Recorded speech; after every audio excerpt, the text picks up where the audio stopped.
The Chicago street gang targeted by a joint investigation of local police and the FBI. More than 100 suspected gang members are arrested on the city's west side.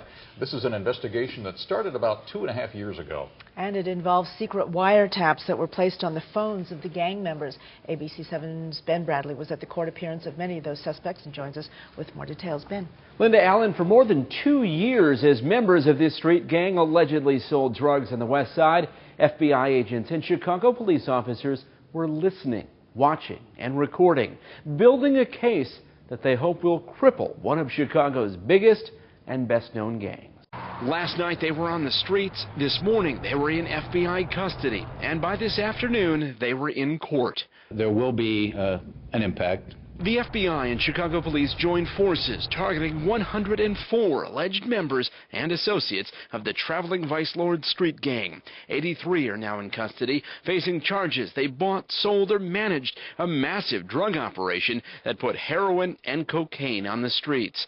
Customers came from as far away as Elgin to buy the drugs. They made anywhere between $5,000 and $10,000 a day in pure profit off their drug trafficking.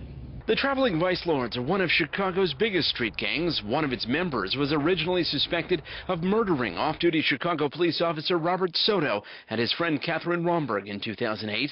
It was shortly thereafter that law enforcement began video surveillance and wiretaps on the gang's operations.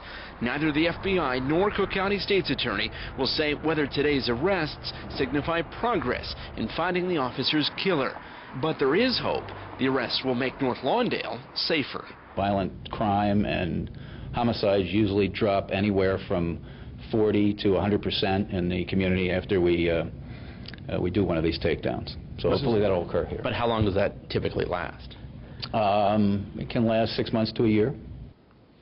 Well, a sign of how far the tentacles of this gang reach, arrests and search warrants were carried out today, not just on the city's west side, but also in several suburbs, including Bensonville, Warrenville, Oak Park, and Bellwood. Now, 104 suspects is certainly a large number, but by some accounts, there are more than 3,000 members and associates of the traveling Vice Lord street gang in Chicago, so many more still remain on the street. But as you heard, when you make an arrest this big, targeting one specific gang, they can't actually measure a drop in gang activity and violence in a neighborhood. Ben, thanks very much.